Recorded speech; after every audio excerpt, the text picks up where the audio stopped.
ओम नमः शिवाय। प्यारे भक्तों, आप सभी का स्वागत है, अभिनंदन है। आज हम शनिवार व्रत की कथा को सुनेंगे। एक समय स्वर्ग लोक में सबसे बड़ा कौन के प्रश्न पर 9 ग्रहों में वाद विवाद हो गया। विवाद इतना बढ़ गया कि परस्पर भयंकर युद्ध की स्थिति बन गई। निर्णय के लिए सभी देवता देवराज इंद्र के पास पहुंचे और बोले, हे देवराज, आपको निर्णय करना होगा कि हम में से सबसे बड़ा कौन है। देवताओं का प्रश्न सुनकर देवराज इंद्र उलझन में पड़ गए। इंद्र बोले, मैं इस प्रश्न का उत्तर देने में असमर्थ हूँ। हम सभी पृथ्वी लोक के उज्जैनी नगरी में राजा विक्रमादित्य के पास चलते हैं। देवराज इंद्र सहित सभी ग्रह उज्जैनी नगरी पहुँचे।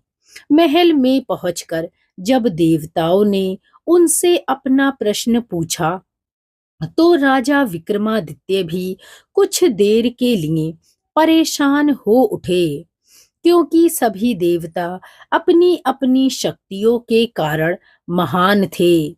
किसी को भी छोटा या बड़ा कह देने से उनके क्रोध के प्रकोप से भयंकर हानि पहुंच सकती थी। अचानक राजा विक्रमादित्य को एक उपाय सूझा और उन्होंने विभिन्न धातुओं स्वर्ण, चांदी, कांसा, तांबा, सीसा, रांगा, जस्ता, अभ्रक व लोहे के 9 आसन बनवाए।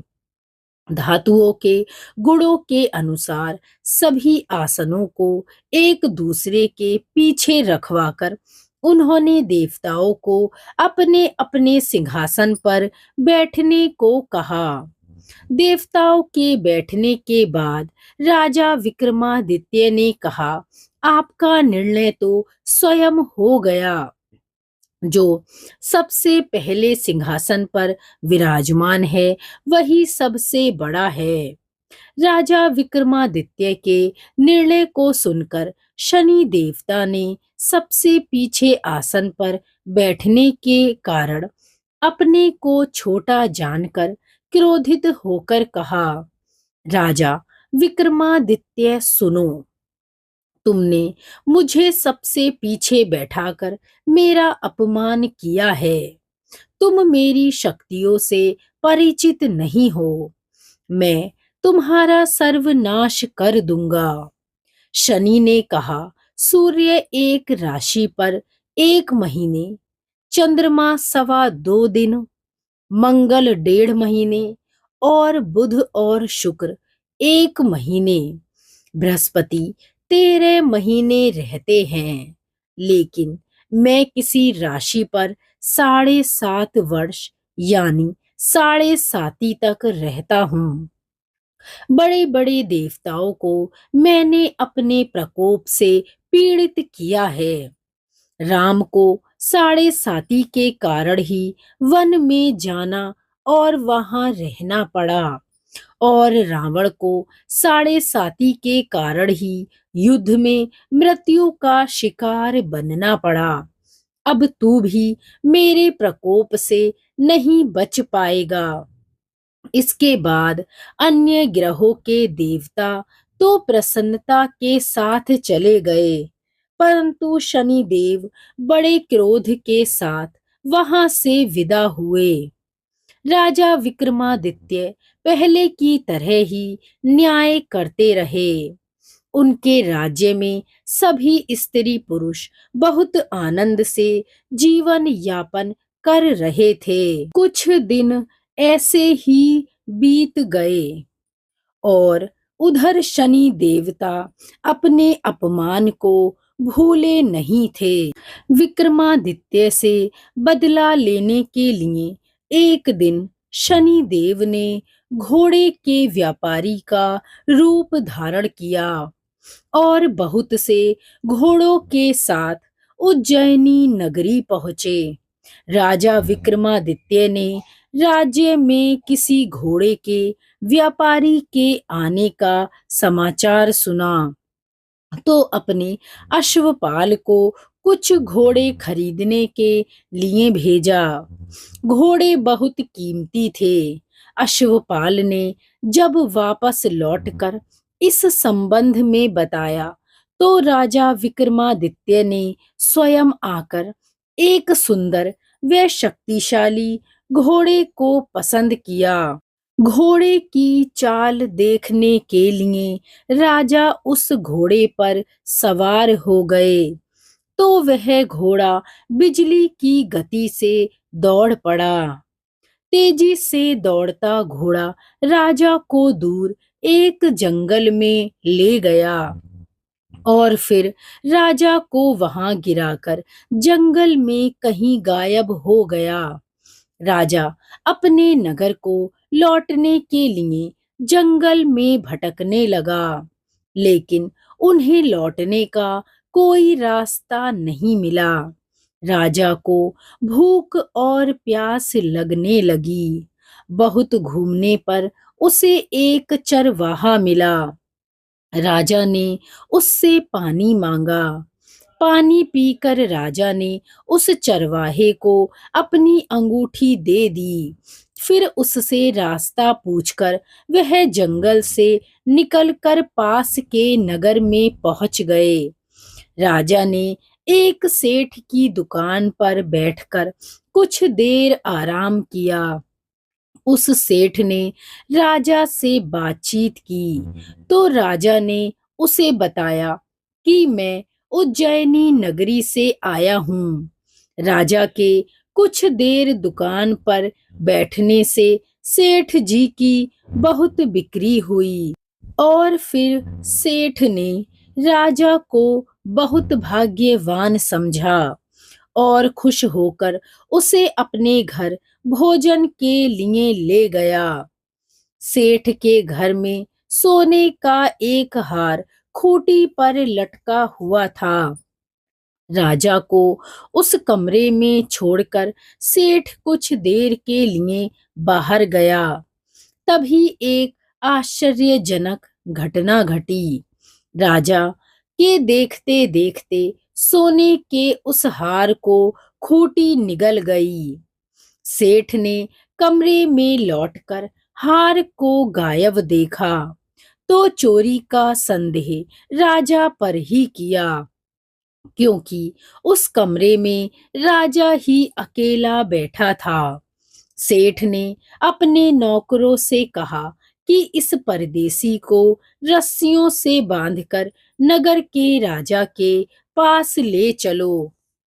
राजा ने विक्रमादित्य से हार के बारे में पूछा तो उसने बताया कि उसके देखते ही देखते खूंटी ने हार को निगल लिया था। इस पर राजा ने क्रोधित होकर चोरी करने के अपराध में विक्रमादित्य के हाथ और पांव काटने का आदेश दे दिया। राजा विक्रमादित्य के हाथ पांव काटकर उसे नगर की सड़क पर छोड़ दिया गया। कुछ दिन बाद एक तेली उसे उठाकर अपने घर ले गया और उसे अपने कोलू पर बैठा दिया। राजा आवाज देकर बैलों को हाँकता रहता। इस तरह तेली का बैल चलता रहा और राजा को भोजन मिलता रहा। शनि के प्रकोप की 7.5 पूरा होने पर वर्षा ऋतु प्रारंभ हुई। राजा विक्रमादित्य एक रात मेघ मल्हार गा रहा था कि तभी नगर के राजा की लड़की राजकुमारी मोहिनी रथ पर सवार उस तेली के घर के पास से गुजरी। उसने मेघ मल्हार सुना तो उसे बहुत अच्छा लगा और दासी को भेजकर गाने वाले को बुला लाने को कहा। दासी ने लौटकर राजकुमारी को अपंग राजा के बारे में सब कुछ बता दिया। राजकुमारी उसके मेघ मल्हार से बहुत मोहित हुई। अतः उसने सब कुछ जानकर भी अपंग राजा से विवाह करने का निश्चय किया। राजकुमारी ने अपने माता पिता से जब यह बात कही तो वे हैरान रह गए। रानी ने मोहिनी को समझाया, बेटी, तेरे भाग्य में तो किसी राजा की रानी होना लिखा है, फिर तू उस अपंग से विवाह करके अपने पांव पर ही कुल्हाड़ी क्यों मार रही है। और वह उसे दिन प्रतिदिन समझाते रहे, लेकिन रानी ने अपनी जिद नहीं छोड़ी। अपनी जिद पूरी कराने के लिए उसने भोजन करना छोड़ दिया और प्राण देने का निश्चय भी कर लिया। आखिर राजा रानी को विवश होकर अपंग विक्रमादित्य से राजकुमारी का विवाह करना पड़ा। विवाह के बाद राजा विक्रमादित्य और राजकुमारी तेली के घर में रहने लगे। उसी रात स्वप्न में शनि देव ने राजा से कहा, राजा, तुमने मेरा प्रकोप देख लिया है। मैंने तुम्हें अपने अपमान का दंड दिया है। राजा ने शनि देव से कहा, हे शनि देव, आप मुझे क्षमा करें।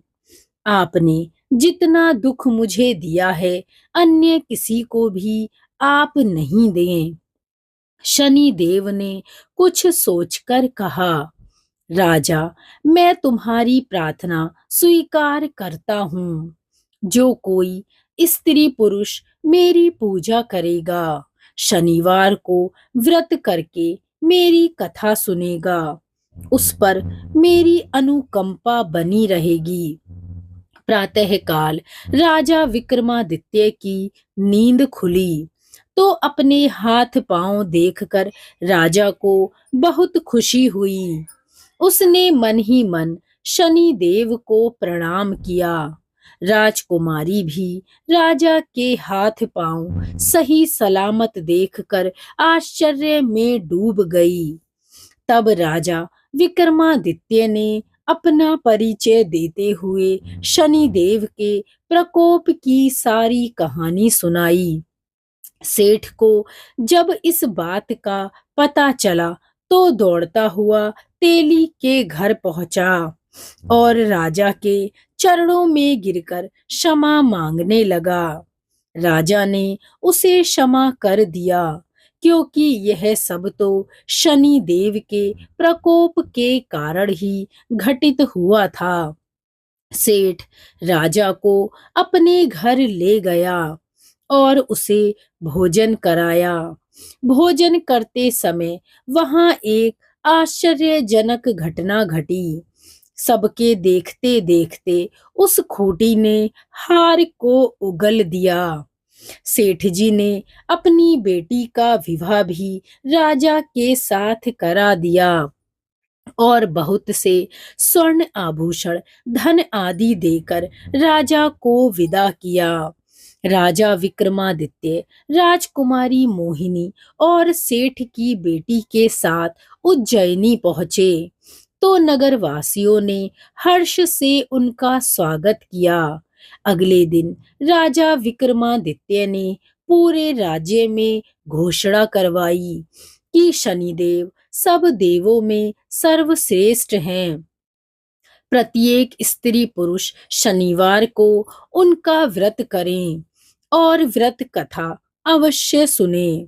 राजा विक्रमादित्य की घोषणा से शनि देव बहुत प्रसन्न हुए। शनिवार का व्रत करने और व्रत कथा सुनने के कारण सभी लोगों की मनोकामनाएं शनि देव की कृपा से पूरी होने लगी और सभी लोग आनंद के साथ रहने लगे। तो बोलिए शनिदेव महाराज की जय।